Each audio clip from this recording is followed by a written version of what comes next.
마태복음 28장입니다. 마태복음 28장 1절에서 10절까지 공독하겠습니다. 안식일이 다 지나고 안식 후 첫날이 되려는 새벽에 막달라 마리아와 다른 마리아가 무덤을 보려고 갔더니 큰 지진이 나며 주의 천사가 하늘로부터 내려와 돌을 굴려내고 그 위에 앉았는데 그 형상이 번개 같고 그 옷은 눈같이 희거늘 지키던 자들이 그를 무서워하며 떨며 죽은 사람과 같이 되었더라. 천사가 여자들에게 말하여 이르되 너희는 무서워하지 말라. 십자가에 못 박히신 예수를 너희가 찾는 줄을 내가 아노라. 그가 여기 계시지 않고 그가 말씀을 하시던 대로 살아나셨느니라. 와서 그가 누우셨던 곳을 보라. 또 빨리 가서 그의 제자들에게 이르되 그가 죽은 자 가운데서 살아나셨고 너희보다 먼저 갈릴리로 가시나니 거기서 너희가 배우리라 하라. 보라 내가 너희에게 일렀느니라 하거늘 그 여자들이 무서움과 큰 기쁨으로 빨리 무덤을 떠나 제자들에게 알리려고 다름질할세. 예수께서 그들을 만나 이르시되 평안하냐 하시거늘 여자들이 나아가 그 발을 붙잡고 경배하니 이에 예수께서 이르시되 무서워하지 말라. 가서 내 형제들에게 갈릴리로 가라 하라. 거기서 나를 보리라 하시니라. 아멘. 너희는 무서워하지 말라라고 하는 내용으로 함께 은혜를 받습니다. 오스트리아로 가는 비행기에서 깊은 시름에 잠긴 한 여행자가 있었습니다. 그는 눈물을 흘리며 어제 한 통의 국제 전화를 받고서 모든 강의와 약속을 취소하고 오스트리아 비행기에 올랐습니다. 평소 산을 좋아하는 아들이 알프스 산맥의 한 봉우리를 오르다가 사고를 당한 겁니다. 그래서 그는 배고픔도 있고 피곤도 있고 영리하던 아들을 생각하면서 가슴이 미어지는 그런 슬픔의 눈물을 흘리는 겁니다. 아들의 시신을 거두기 위해서 가는 걸음이 천근만근이기도 했습니다. 아무런 희망도 없이 그저 미어지는 가슴을 안고 가는 것입니다.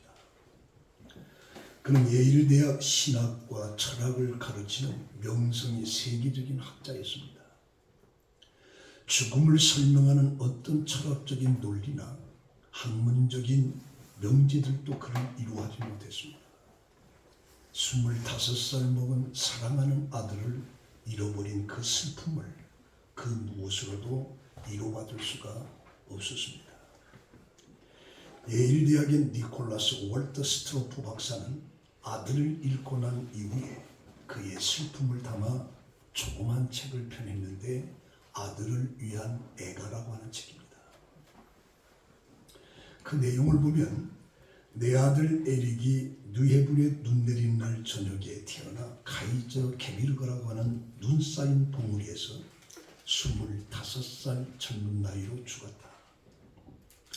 조심스럽게 눈 쌓인 봉우리로부터 내려와 우리는 6월의 따뜻한 대지 위에 그를 뉘었다. 나는 그의 뺨에 차가움이 전해져 왔고 죽음이 차가웠다. 그리고 죽음은 조용했다. 영혼이 떠나버린 그의 육신에는 모든 부드러움이 빠져나가고 따뜻함도 빠져나가 버렸다. 다른 아이들과 같이 내 아들 에릭도 명석한 아이였다. 미 연방정부 창학생으로 대학에 진학했고 그는 수학과 과학을 참 잘했던 아이였다. 그는 참으로 열심히 있는 아이였고 그의 목표를 이루기 위해서 그는 시간을 조금도 낭비하지 않는 아이였다. 그러한 아이가 이제 더 이상 이 세상에 있지 않다는 것이 우리를 고통스럽게 한다. 식탁에도 우리와 함께 있지 않고 우리와 함께 여행하지도 않고 우리와 함께 울지도 웃지도 않는다. 이제 우리의 모든 삶을 그가 없이는 살아야만 한다.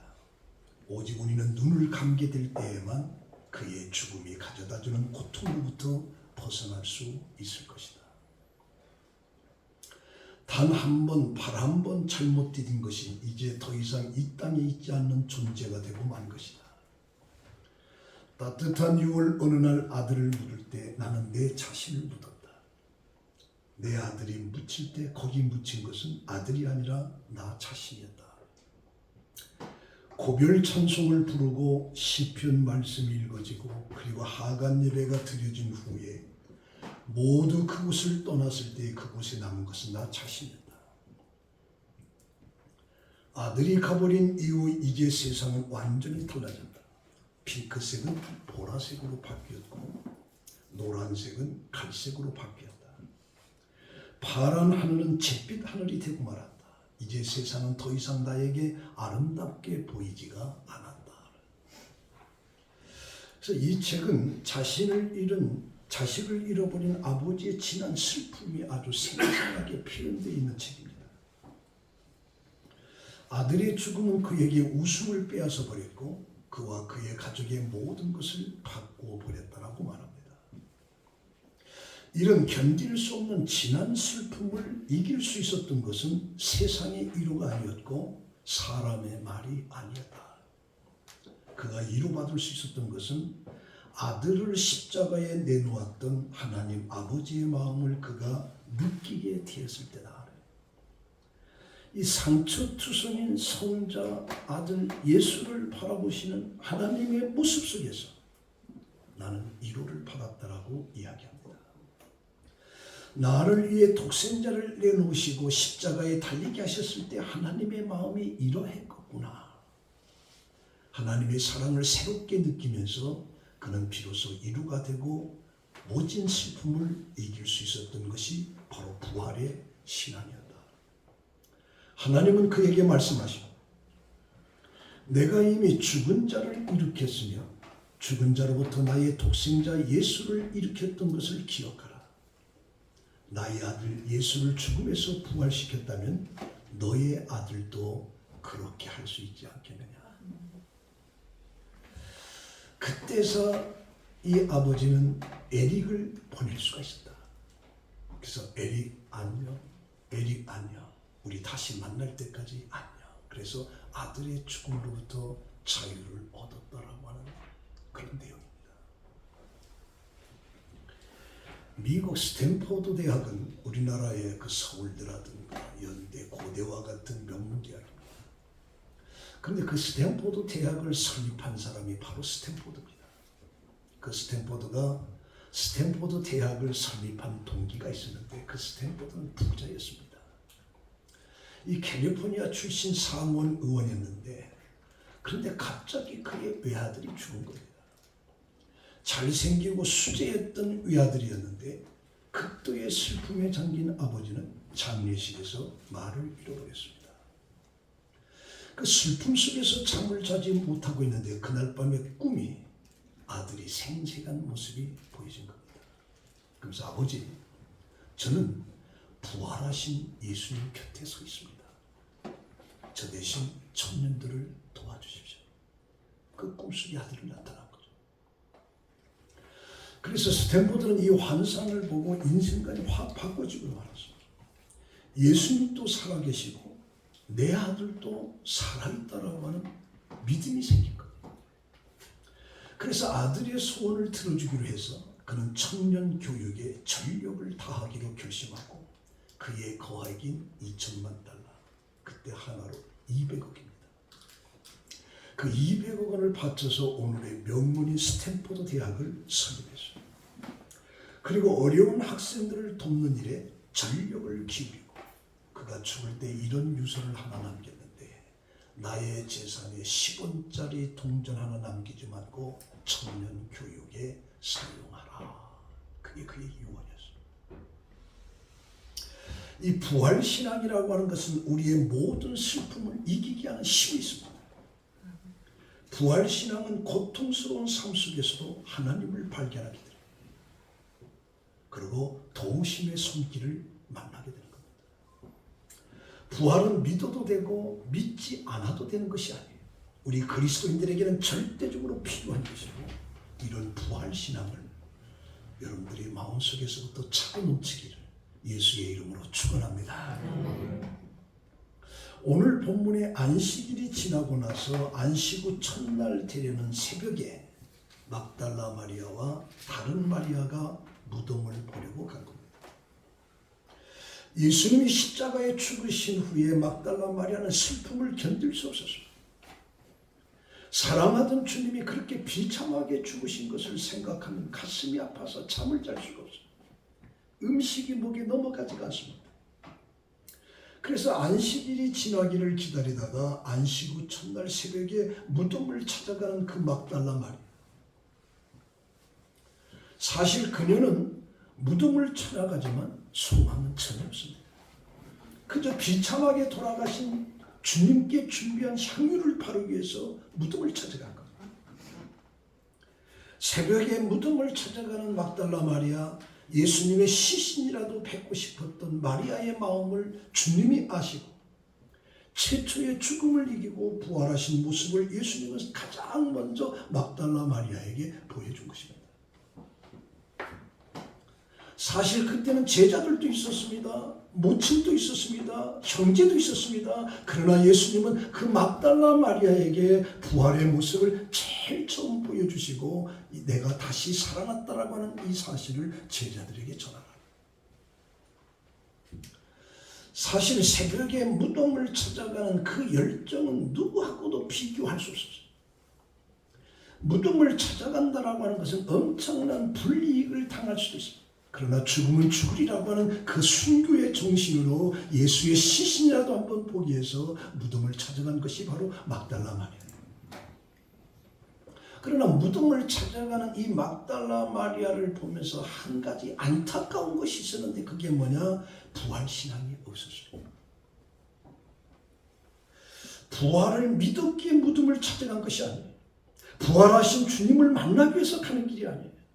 부활에 대해서 주님의 말씀을 들었지만 부활신앙은 마리아에게 전혀 없었습니다. 그런데 5절에 보니까 천사가 여자들에게 말하여 이르되 너희는 무서워하지 마라.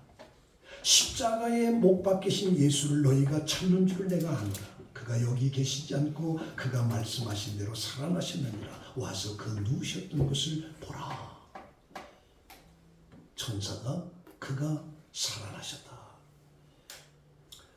그래서 또 빨리 가서 그의 제자들에게 이르되 그가 죽은 자 가운데서 살아나셨다고 하고 너희보다 먼저 갈릴리로 가시나니 거기서 너희를 배우리라 하라. 보라 내가 너희에게 이르느니라.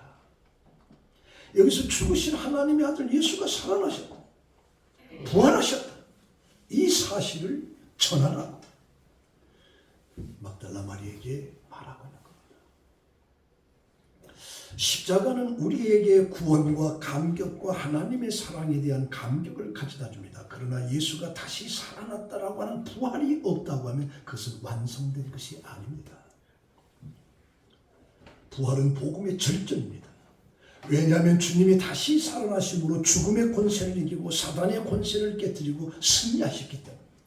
그래서 오늘 우리 그리스도인들은 이 부활의 신앙을 가져야 되고 고백을 해야 되는 겁니다. 그렇다면 이 부활이 우리에게 주는 의미가 세 가지가 있는데 첫 번째는 뭐냐? 인류에게 희망을 준다. 부활이라고 하는 것은 죽음이라고 하는 절망에서 영원이라고 하는 영생을 주는 것이 부활입니다. 인간이 이 세상에 존재하면서 가장 공포스럽고 고통스럽고 저주스러운 것이 뭐냐? 죽음입니다. 근데 그 죽음이라고 하는 것에 대해서 더 부활은 우리에게 구원과 희망을 가져다 주는 거죠. 그래서 인간의 공통적인 추구가 영혼인데 어떻게 하면 죽지 않느냐. 그래서 진시황도 불루초를 찾아서 사람들을 세계 각각에 보내면서 불루초를 찾아 헤맨 거예요. 사도행전 16장에 그 간수장도 선생들아 내가 어떻게 해야 구원을 받을 거라고 하는 이 구원. 그러자 바울은 주 예수를 믿으라. 그래야만 너와 내 집이 구원을 얻으리라. 솔직히 예수님께서 죽으셨다가 다시 살아나셨다라고 하는 이 부활을 믿기가 어렵습니다. 안 믿는 편이 훨씬 쉽습니다. 그래서 복음을 막론하고 예수님께서 부활하셨다라고 하는 사실을 안 믿으려고 하는 사람들이 상당히 많습니다. 그런 상황 속에서 바울은 고린도전서 15장의 말씀을 얘기합니다. 형제들아, 내가 너희에게 전한 복음을 너희에게 알게 하노니 너희가 만일 내가 전한 그 말을 굳게 지키고 헛되이 믿지 아니하면 그로 말미암아 구원을 받으리라. 헛되이 믿지 아니하면 너희들이 구원을 받을 것이라. 내가 받은 것을 먼저 너희에게 전하였노니 이는 성경대로 그리스도께서 우리 죄를 위하여 죽으시고 장사 진행받으셨다가 성경대로 사흘 만에 다시 살아나사 게바에게 보이시고 그의 12제자가와 맨 나중에 만삭되지 못한 나에게도 보이셨다. 죽은 예수가 다시 살아났다는 사실을 게바와 12자에게 만삭되지 못한 나에게도 보여주셨다라고 예수의 부활을 강조하는 거죠. 사실 고린도 교회는 온 천하가 예수가 누구인지 모르는 그런 삭막한 분위기 속에서 바울이 예수는 우리를 위해서 죽으셨고 다시 부활했다라고 하는 복음을 듣고 예수 믿는 사람들이 고린도 교인들이었습니다. 그래서 그들은 다 세례를 받고 고린도 교인이 되었습니다. 그럼에도 불구하고 고린도 교회 안에서는 예수가 다시 살아났다라고 하는 부활을 부정하는 사람들이 많이 있었습니다. 그들은 부활이라고 하는 건 있을 수 없다. 부활은 절대도 불가능한 이야기다. 이렇게 주장하는 사람들이 있어요. 그 소식을 듣고 바울이 너무너무 답답해서 이 고린도 15장을 쓴 거예요. 만삭되지 못한 나에게도 예수가 다시 살아났다라고 하는 부활을 보여주셨다. 헤아릴 수 없는 많은 사람들이 예수님의 부활은 하나의 날조된 학설 그리고 종교적인 맹신이라고 몰아붙이고 있습니다. 그래서 많은 학자들, 특별히 머리가 비상한 학자들 중에는 평생 하나님의 부활이 거짓말이라고 하는 것을 증명하기 위해서 인생을 다 날려버린 사람이죠. 내가 예수의 부활의 허구성을 증명하겠다라고 일생을 거기다 쏟는 학자들도 많이 있어요. 어떤 사실과 진리를 증명하기 위해서 평생 학자의 생활을 했다면 보람이 있을 것인데, 그러나 사실은 거짓말로 증명하려고 평생 학자 생활을 하는 사람은 그건 진실을 왜곡하고 잘못된 것을 증명하기 위해서 세상적으로 학사, 박사가 되면 뭐합니까? 일생을 부활을 부정하는 그들의 삶은 가장 불행한 거죠. 가장 불행한. 그래서 도드라고 하는 유명한 학자가 있는데 그는 예수님의 부활에 대해서 깊이 연구하면서 유명한 말 한 가지를 남겼어요. 부활신앙은 교회 안에서 막연히 생긴 믿음이 아니다. 막연히 예수님을 그리워하는 사람들이 환상 중에 예수님을 보고 만들어낸 얘기가 아니다. 부활신앙은 교회를 존재하게 만든 것이다. 예수께서 부활하셨기 때문에 교회가 생긴 것이지, 교회가 있었기 때문에 부활이 생긴 것이 아니다라고 얘기합니다. 그러므로 예수님이 부활하지 않았다고 하면 교회는 이 지상에 존재할 수가 없다. 따라서 교회가 생겨나게 되었다는 사실을 볼 때 부활을 믿지 않는 것보다 믿는 쪽이 훨씬 더 자연스럽다. 그래서 부활신앙은 오늘 우리들로 하여금 희망을 준 겁니다. 부활이 없다면 우리 인간들은 희망이 없습니다. 우리 인간들이 갖는 희망은 이 세상에 잘 살고 편안하게 살고 오래 사는 그건 우리의 희망이 될 수가 없어요. 우리의 희망은 영원한 거예요. 영원한. 일시적으로 부자가 사는 게 무슨 희망입니까? 나이 먹으면 다 죽는데, 다 없어지는 겁니다. 그래서 부활만이 우리에게 희망을 가져다 줘요. 두 번째는 이 부활은 새로운 삶을 요구하고 있습니다. 골로새서 3장 1절에 보면 그리스도와 함께 다시 살리심을 받았다고 하면 거기에 걸맞는 삶을 살아야 된다. 그래서 위의 것을 찾고 위의 것을 생각하라. 그러니까 그리스도와 함께 살리심을 받았다라고 하면 위의 것을 찾는 삶을 살아야 된다는 거죠. 그래서 우리는 위의 것을 생각한다라고 하는 이 생각은 애착심을 갖는 거죠. 이 생각한다라고 하는 말, 기억한다라고 하는 뭐냐? 예수 그리스도가 죽음을 이기고 다시 살아났다라고 하는 사실을 갖다가 기억한다는 거예요. 이 기억한다라고 하는 단어가 성경에 250회가 나옵니다. 우리에게 필요한 것은 새로운 지식이 아니라 이미 알고 있는 영적 지각을 떠올리는 거예요. 이게 중요해요. 새로운 지식을 받아들이는 것이 아니라 내가 이미 알고 있는 영적 지식을 떠올리는 거예요. 기억하는 거. 그게 중요하다.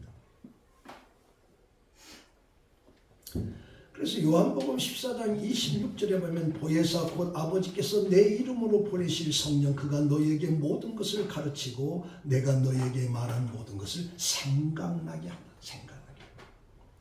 그래서 성령의 역사와 기능은 이미 알고 있는 것을 기억하고 생각하는 거예요. 그래서 성령은 모르는 것을 알게 하는 것이 아니라 이미 내가 알고 있는 것을 기억하게끔 하는 것이 성령의 역사. 마가복음 14장 72절에 보면 베드로가 3번 예수를 부인하게 되는 거죠. 다 굴기 전에 예수를 모른다 저주까지 했던 그 베드로가 네가 다 굴기 전에 3번 나를 부인하리라 그 말이 기억이 나는 거예요. 그래서 베드로가 나가서 심히 엎드리며 통곡하는 장면. 그러니까 하나님께서 우리 인간에게 소중히 요구하는 것이 뭐야? 기억하라는 거야. 기억하라. 그래서 출애굽기 20장 8절에 보면 이스라엘 민족에게 뭐라고 하느냐? 안식일을 기억하여 거룩하게 지키라. 안식일을 절대로 잊지 말라는 거죠. 그래서 유대교 전통에서 안식일을 가장 중요한 날이기 때문에 기억하고 지켜야 된다. 그래서 월터 잉크라고 하는 사람은 예배라고 하는 것은 집주인이 누군지 기억하는 행위라.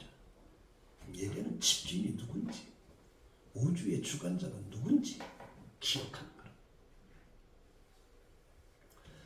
그래서 우리는 주일에 예배를 드리는 모두가 항상 기억해야 되는 것이 하나님이 우리에게 주신 그 사랑, 예수 그리스도가 죽음을 이기고 다시 부활하심으로 우리 영원한 희망을 줬다. 그걸 기억합니다.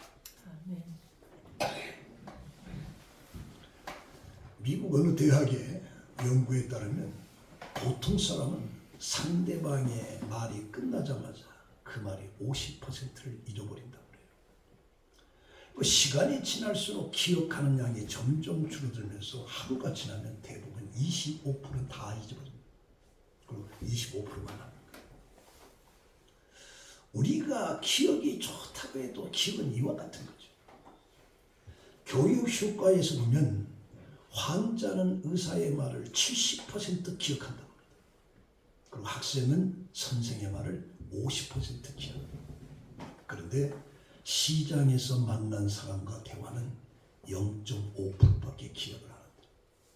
문제는 원래 기독교인이 하나님의 말씀을 듣고 이와 같다. 지금 목사가 설교하고 여러분들 바깥에 나갈 때 다 잊어. 1% 기억하는 것 다행이에요. 그래서 목사가 설교하는 것도 괜찮아요. 왜 한걸 또 해도 아 저거 몇 년 전에 했으면 목사 그만둬야지. 그런 점에서는 하나님께 감사해요. 얼마나 감사해요. 그러나 절대 잊어버려야 될 것과 잊지 말아야 될 것을 잘 구분해서 우리는 살아야 돼요. 이 물고기의 지능이 0.4%입니다. 이 물고기의 기억이 3초밖에 갖지 못하기 때문에 금방 낚시에 물렸다가 거기 바듯이 빠져나왔는데도 3초만 지나면 그것도 뭔지 몰라. 그래서 또 잡히는 게 물고기예요. 어쩌면 우리들의 모습이 그와 같더라. 죽을 만큼 잘못을 저지르고도 똑같은 죄를 또 범하는 것이 우리 인간. 이게 우리들의 모습이에요. 우리들의 모습. 그래서 독일의 심리학자 헤르멘 에빙하우스는 인간의 망각 곡선은 새로운 정보를 기억한 지 1개월이 지나면 전부 다 폐기상태로. 우리가 영어 단어 같은 거 외워도 저거 이제 나이 먹고서 영어 좀 단어 좀 외우려고 하면 그 다음 날 하나도 모르겠어. 그래서 아예 내가 포기합니다. 그거 해야만 또 잊어버리는데 뭐. 근데 하나를 들면 1개월이 가면 백지 상태예요. 백지 상태. 자꾸 그걸 접하고 또 읽고 또 읽고. 그래서 우리가 주의 말씀을 기억하고 싶다면 성경 말씀을 읽고 또 읽고 듣고 또 읽고 그런 거예요. 한번 장로님 며칠 전에 만났는데 어떤 장로님이 저한테 목사님 처음에는 목사님이 설교를 할 때 이거 저번에 한 건데 크게 마음이었는데 이제서 왜 목사님이 그렇게 했는지 이제서 기억나. 그래서 우리는 하나님의 말씀을 반복해서 읽고 반복해서 들을 때 그 말씀이 우리로 하여금 기억나게끔 그 말씀을 우리를 붙들게. 아무리 좋은 말을 들어도 좀 가면 백지 상태가 돼요. 아마 제가 오늘 이 설교한 걸 여러분들이 집에 가서 좀 누워 계시다가 오늘 목사님이 설교를 무슨 말이 했나 제목도 안 떠오를 거예요.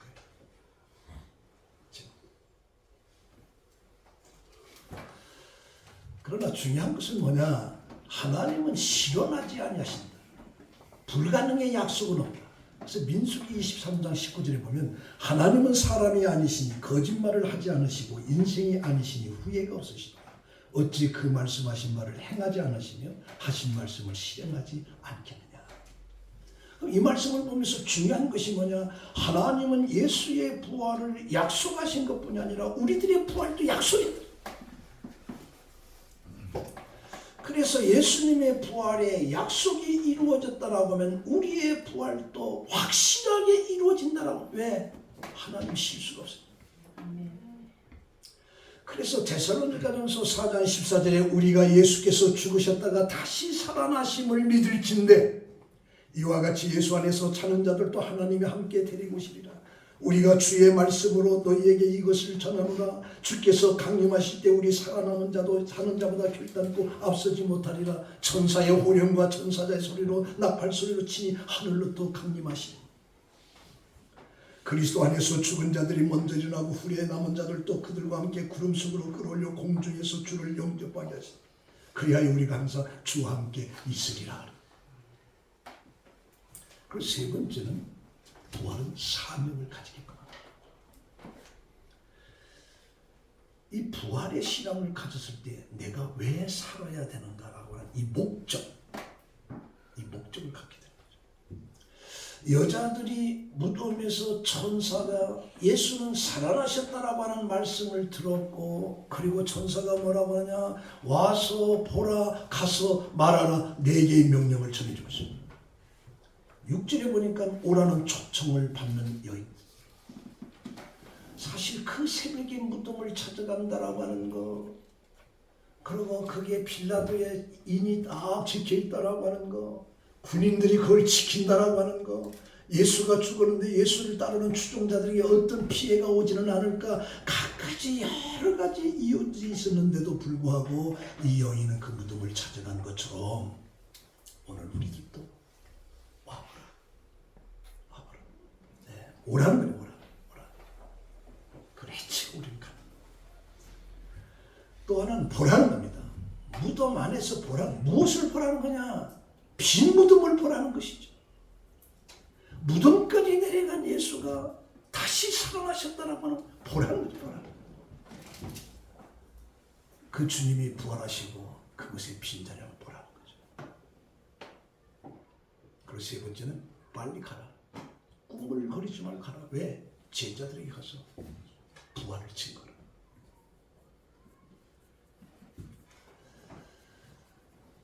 그래서 빨리 가서 이제 마지막에 제자들이 가서 예수 그리스도가 다시 살아나셨다라고 하는 부활을 전하라.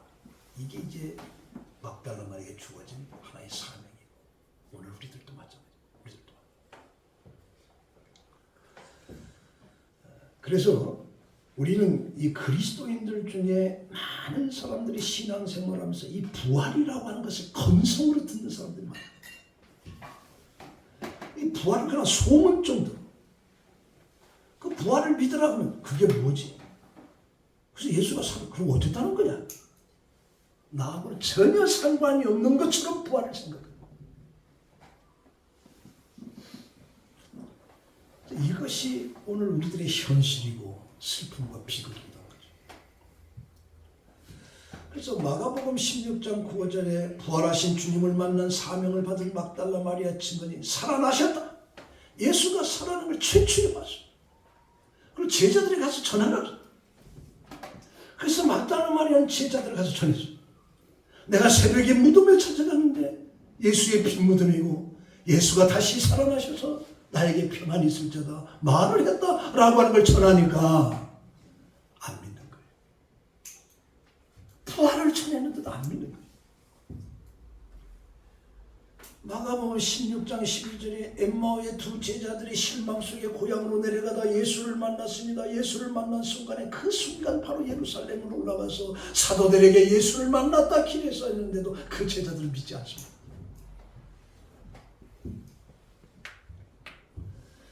그래서 히브리서 11장 6절에 보면 믿음이 없이는 하나님을 기쁘시게 못한다. 막달라 마리아가 말해도 제자들은 믿지 않습니다. 엠마오로 내려간 두 제자가 얘기해도 믿지 않습니다. 마가복음 16장에 예수님께서 14절에 보면 11 제자가 음식을 먹고 있을 때 그에게 나타나서 믿음이 없는 것과 마음이 완악한 것을 꾸짖습니다. 이는 자기가 살아난 것을 본 자들의 말을 믿지 아니하니라. 믿지 않는 그들을 예수님께서 책망하십니다. 그래서 지금 또 우리가 예수를 믿는다고 하면서 죽음을 이긴 부활의 주님을 믿지 않는 자들을 향해서 예수님은 책망하십니다. 그래서 우리는 다시 사신 예수의 부활을 믿을 때 하나님은 기뻐하시는 거죠. 그런데 그럴 수가 있느냐? 인간이 만드는 얘기다. 그 다 헛된 것이다. 하나님이 슬퍼하십니다. 그래서 오늘 여러분들은 예수 그리스도가 죽음을 이기고 다시 살아나시다는 이 부활을 믿으시기를 바랍니다. 아멘. 하나님은 기뻐하십니다. 이 건성으로.